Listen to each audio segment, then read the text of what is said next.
À La Rochelle, cela fait 3 mois que Madame de la Roche tourne et retourne dans sa tête les derniers moments de sa fille, tuée le 18 juillet dernier. Je vous reçois aujourd'hui pour évoquer avec vous le dossier. À chaque rendez-vous avec son avocate, elle se souvient de la dernière fois où elle l'a vue. Toute la famille était réunie autour de Gérard, son grand-père.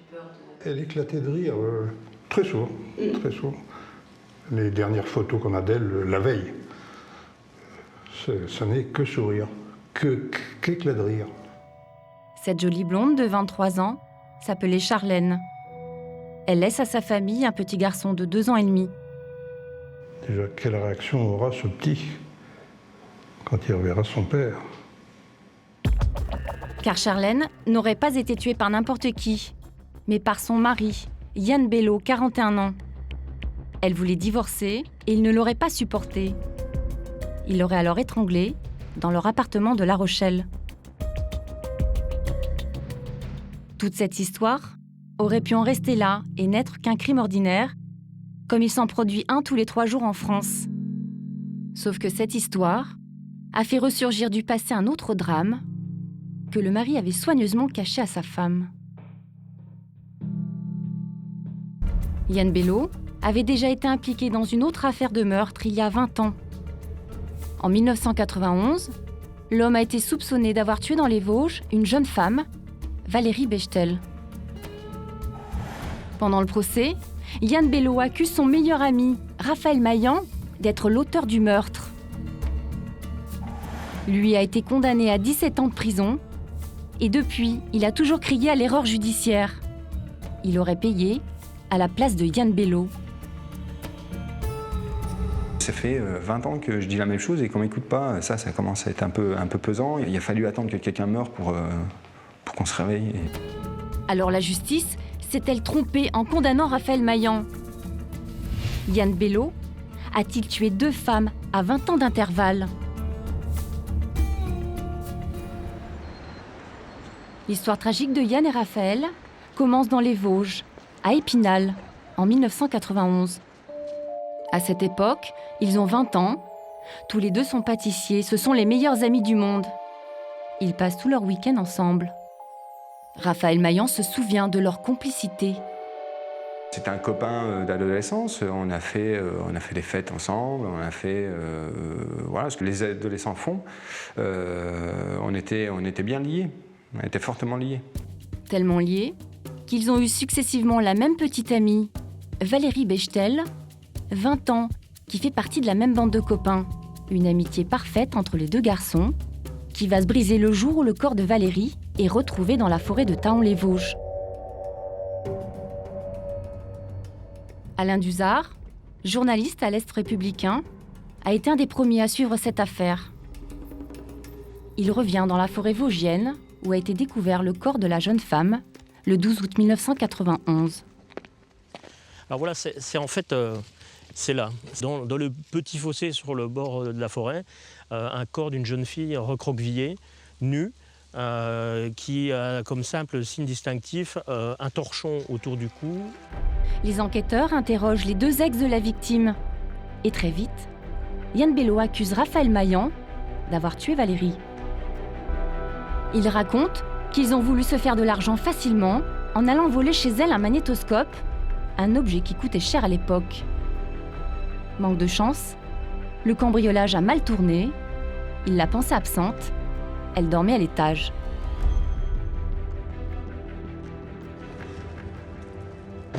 Alain Duzard se souvient bien de la version donnée par Yann Bello. D'après Bello, Raphaël se serait disputé avec Valérie. Le ton est monté, et il se disputait, il entendait des éclats de voix. Il s'est approché et il affirme que Raphaël Maillan lui a dit « Casse-toi, c'est pas ton affaire ». Et c'est à ce moment-là que Raphaël Maillan aurait tué Valérie. Ce récit, Maillan le dément formellement devant les gendarmes. J'étais même pas là. Et il raconte des histoires pour se protéger, que j'ai jamais mis les pieds chez Valérie le soir-là. Quand le procès démarre en 1997, il n'y a aucune preuve matérielle. C'est parole contre parole.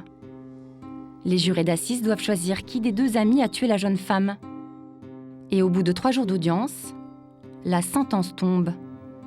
La peur et l'incrédulité dans les yeux de Raphaël Maillan. Le verdict vient de tomber. La cour d'assises des Vosges vient de le condamner à 17 années d'emprisonnement.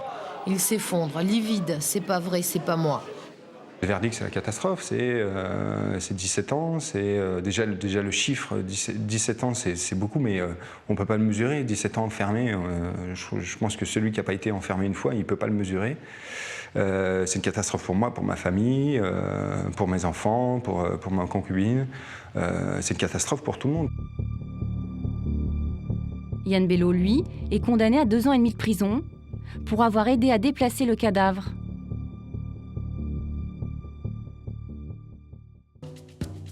À sa sortie, Yann Bello essaie de reprendre une vie normale. Il s'installe loin des Vosges, à La Rochelle, là où personne ne connaît son passé. Il y a 7 ans, il rencontre Charlène dans la crêperie où ils travaillaient tous les deux. Charlène est serveuse, il est cuisinier, elle a 16 ans, il en a 34, mais c'est le coup de foudre. 3 ans plus tard, ils se marient, mais quand Charlène tombe enceinte, le comportement de Yann change du tout au tout.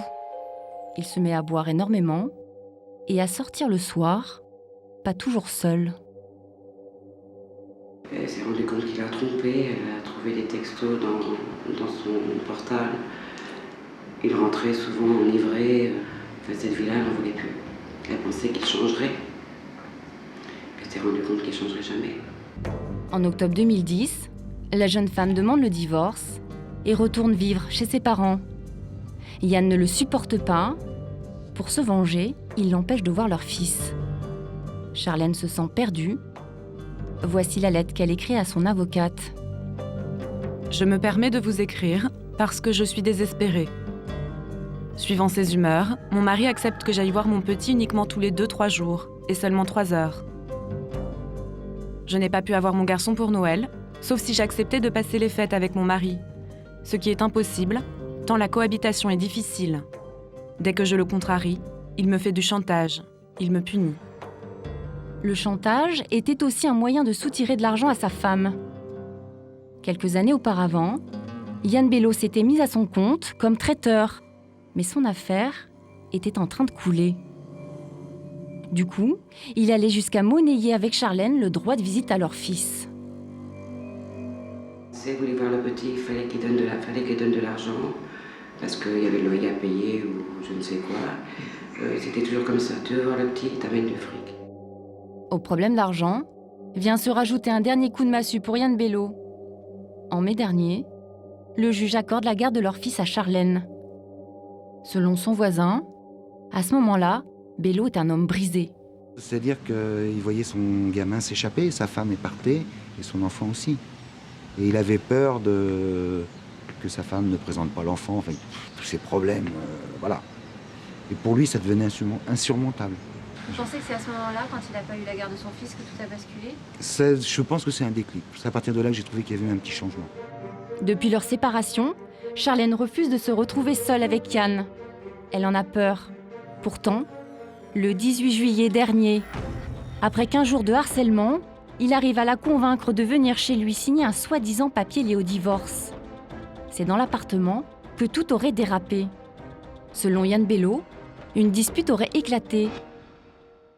Il se serait battu et il aurait tué sa femme sur un coup de folie. Curieusement, la police n'aura aucun mal à le retrouver. Après la mort de Charlène, Yann Bello part s'acheter 2 bières, puis revient dans l'appartement faire ses valises. Il prend ensuite la direction du centre-ville. Là, il retire 400 € avec la carte bancaire de Charlène. Il prend une chambre d'hôtel sur le port, puis sort se promener. Il croise alors un ami et l'invite à dîner dans ce restaurant. Il est interpellé vers 21h30 alors qu'il regagne son hôtel. Ce comportement suscite des questions sur le profil psychologique de Yann Bello. Une expertise psychiatrique révèle un psychopathe à la personnalité perverse. Un rapport qui conforte le sentiment du grand-père de Charlène.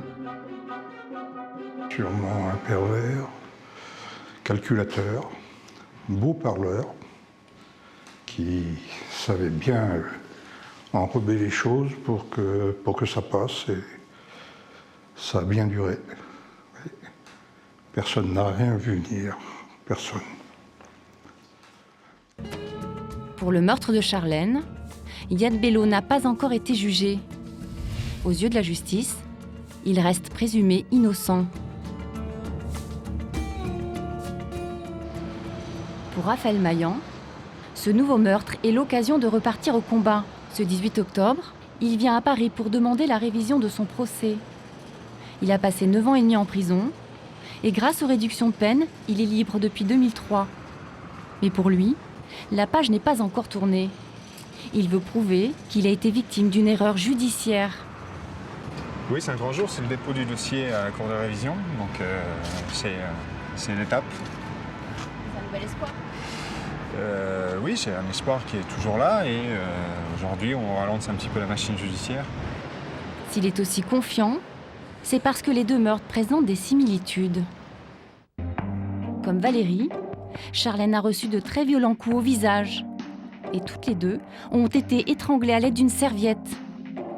Valérie a été retrouvée nue et Charlène aurait subi des violences sexuelles. Bonjour Monsieur Maillan, je vous demandais, vous allez bien ? Pour Maître Novakovic, l'avocat de Raphaël Maillan, cette manière de tuer signe la culpabilité de Yann Bello, 20 ans plus tôt. 2006. Les deux victimes sont strangulées à l'aide d'une serviette.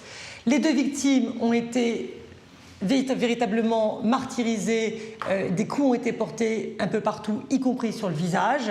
Et on ressent une énorme, considérable violence avec Mme Bechtel et tout aussi violent avec Mme Bello. Avec ces nouveaux éléments, Raphaël Maillan espère que son innocence sera enfin reconnue. Aujourd'hui, il a refait sa vie. Il est père de famille et éducateur sportif. S'il se bat, c'est avant tout pour ses proches. Moi, je me connais, je sais que j'ai rien fait. Voilà, je ne me pose pas de questions. Ça va changer le regard des autres vis-à-vis de moi, des gens qui avaient certainement le doute. Pour moi, ça ne va pas changer grand-chose. Je vais continuer ma vie comme je la fais aujourd'hui. Ça va certainement soulager ma famille, mes enfants, ma femme. Voilà, eux, ça va les soulager. Mais Raphaël n'a pas encore gagné son long combat. Car les défenseurs de Yann Bello réfutent tout lien entre les deux affaires. Maître Languille, qui avait plaidé en 1997 dans les Vosges, est convaincu que le meurtre de Charlène cet été n'a rien à voir avec celui de Valérie. Il y a le dossier de Valérie Bechtel et puis il y a le dossier de Charlène Bello. Et je pense que ce sont deux dossiers totalement différents. Entre un véritable drame conjugal où Yann Bello se voyait arracher son fils et puis ce drame sordide né au départ d'un vol d'un pauvre magnétoscope, je ne ferai pas le parallèle du tout. 20 ans après, la guerre entre Yann et Raphaël, les deux anciens amis, est loin d'être terminée. La Cour de cassation rendra sa décision début 2012. Raphaël Maillan pourrait être la 9e personne dans l'histoire judiciaire française à voir son procès révisé. Yann Bello, lui, risque la perpétuité pour le meurtre de sa femme.